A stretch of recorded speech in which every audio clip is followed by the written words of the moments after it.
TV에서 갱년기 치료제라고 광고하는 거 보셨어요? 혹시 내가 갱년기인가? 혹시 우리 부모님이 갱년기인가? 배우자가 갱년기인가? 이런 고민들 해보셨죠? 갱년기란 여러분들이 이미 잘 아실 거예요. TV에서도 너무 광고가 잘 나와서요. 얼굴이 이렇게 홍조가 든다든지 밤에 땀이 많이 흘린다든지 몸에 열이 많이 나면서 예민해지고 자꾸만 좀 날카로워지는 이런 증상을 갱년기 증상이라고 말을 하는데요. 어떤 생애 주기에 있어서 이제는 노년기로 시작한다라는 사인의 어떤 시기를 이렇게 갱년기 시기라고 말을 한대요. 이 시기에는 호르몬의 변화로 인해서 몸에 다른 단계로 어떤 접어드는 준비를 하기 때문에 많은 변화가 일어나요. 그런데 여러분 아세요 혹시? 갱년기에 들어가시는 분들 중에서 갱년기 우울증이라고 하는 이 우울증에 걸리는 분들이 약 30%나 된대요. 꽤 많죠. 그러면 도대체 갱년기 우울증이 뭐지? 그냥 우울증하고 뭐가 다른가? 이런 궁금증 생기지 않으세요? 갱년기 우울증은요, 따로 뭔가 있다기보다는요, 갱년기를 통해서 우울증이 생긴다라고 해서 갱년기 우울증이라고 말을 해요. 다시 말하면, 산 후에 우울증이 생기면 산후우울증이라고 하잖아요.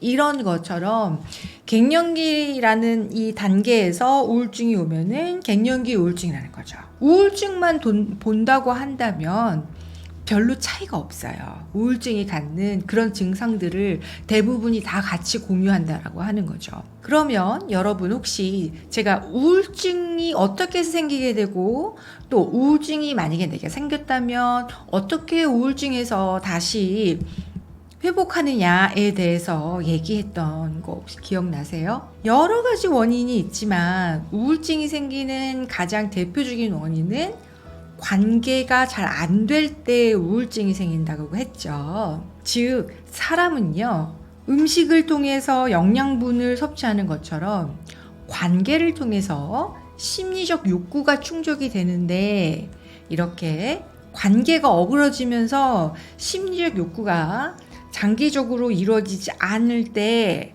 어떤 스트레스적인 요소가 더 추가되면 정신건강이 와르르 무너지게 된다는 거죠. 갱년기 우울증은요, 신체의 노화가 급격히 일어나는 노화기로 접어드는 이 증상을 내가 어떻게 해석하느냐에 따라서 우울증이 생길 수도 또는 우울증이 생기지 않을 수도 있다는 얘기예요. 그러면 이런 질문을 할 수 있어요. 그러면 노화가 당연히 부정적인 거 아닌가요? 노화가 좋은 게 있나요? 어떤 거든지 장점만 있는 것도 단점만 있는 것도 제가 없다라고 했죠. 뭐든지 다 장단점을 가지고 있어요. 어린 아이들은 어른 아이들대로 그들이 겪는 장점과 단점이 있고요. 청년기 시절에 청년기 아이들이 가지는 그 시기에 있어서의 어떤 장점과 단점이 있고요. 노년기가 접어들면 노년기대로 이것에 대한 장단점이 있다는 얘기입니다. 혹시 여러분 다산 정약용 선생님 아시죠? 저도 우연히 발견하게 되는데요. 이분의 목민심서에 늙음의 미학이라는 글을 제가 우연히 접하게 됐어요. 제가 한번 읽어드릴게요. 눈이 침침하고 귀가 잘 안 들리는 것은 필요한 것만 보고 좋은 말만 보고 들으라는 것이고, 머리가 하얘지는 것은 멀리서도 나이 든 사람이라는 것을 알 수 있도록 하는 조물주의 배려입니다. 정신이 깜빡거리는 것은 살아온 세월을 다 기억하지 말라는 것이니 아름다운 추억만 간직할 터이고, 바람처럼 다가오는 시간을 선물처럼 받아들이면서 가끔 힘들면 한숨 쉬고 하늘을 보세요. 멈추면 보이는 것이 참 많소이다. 이 글 어떠신가요? 저는 제 어린 시절을 뒤돌아보면요, 초등학교 시절, 중학교 시절에는요, 빨리 어른이 되기를 바랬던 것 같아요. 내가 할 수 있는 게 별로 없고 뭐 이렇게 안 된다고 많은지. 그런데 어른들은 다 하는 거예요. 하고 싶은 거. 그게 너무 부러웠던 거예요. 혹시 여러분들은 그러지 않으셨나요? 그래서 시간이 지났더니 어른이 됐어요. 어른이 됐는데 너무 책임져야 될 게 많고 너무 예민하고 너무 생각해야 될 게 많은 거예요.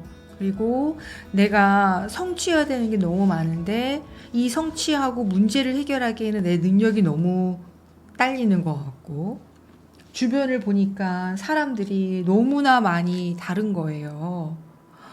가진 게 나보다 너무나 많은 사람, 너무나 얼굴이 예쁜 사람, 어떤 신체적인 재능이나 능력이 너무나 뛰어난 사람. 근데 저는 아닌 거죠. 그런 것들에 대한 어떤 차이가 정말 극렬하게 드러나는 시기인 것 같아요. 20, 30대가. 그 전에는요, 학교라는 곳에 있기 때문에 학생이라는 테두리 안에 그냥 어느 정도 좀 묻히는데요. 성인이 되니까 이게 정말 극한적으로 드러나는 거예요. 그래서 저는요, 빨리 시간이 지나서 나이가 들었으면 좋겠다. 그러면 뭔가 이렇게 막 열심히 하지 않아도 되고, 고민하지 않아도 되고, 둥글둥글해지고, 너그러워지고, 여유로워질 것 같은 느낌이 드는 거예요. 빨리 나이가 들었으면 좋겠다. 빨리 시간이 빨리빨리 갔으면 좋겠다. 라고 생각한 적이 있어요. 여러분들은 어떠신가요? 제가 개인적으로 등산을 좋아하는데, 등산을 막 하다 보면요, 참 그 할머니 할아버지들이 저보다 등산을 너무 더 잘하세요. 근데 그분들이 제가 막 이렇게 가면 옆에서 이렇게 지켜보시면서 아우 젊은이 너무 예쁘다 이렇게 말씀을 하시는 거예요. 옛날에는 그냥 그 말이 그냥 스쳐 지나갔는데요. 요즘에는 그 말을 들으면 너무 공감이 돼요. 젊음이라는 게 그 얼굴이 못생겼던 능력이 어떻던 그냥 젊음이라는 것 자체가 너무 예뻐 보이기 시작하더라고요. 각각의 단계마다 자기가 갖지 않은 게 있고요. 자기가 가진 게 있는데 어쩌면 저는 갖지 않은 것만 바라보면서 부러워했던 것 같아요. 내가 가진 것을 즐기고 만족하지 못하고.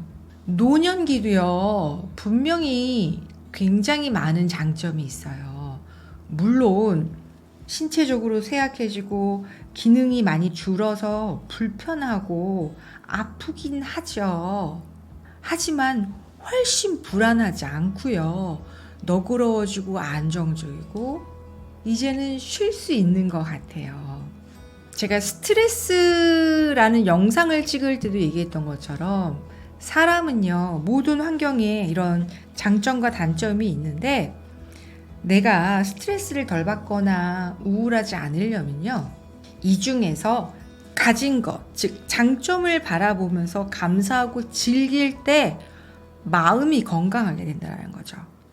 이거를 외면하고 모른 척하고 모르는 게 아니라 이것도 알지만 이것에 초점을 맞춘다라는 거예요. 노년이 돼서 내가 몸이 쇠약해지고 기능이 떨어져서 불편하지만 가지게 되는 이것에 초점을 맞추면서 이것을 내가 즐기게 될 때 갱년기라고 하더라도 우울증이 걸리지 않고 좀 편안하고 건강하게 갱년기를 보낼 수 있다는 거죠. 그래서 혹시 여러분 주변에 갱년기 우울증이 있는 것 같다, 또는 갱년기에 접어드시는 분이 있으신 것 같다라고 하면 이 영상을 꼭 공유해서 선물로 주세요.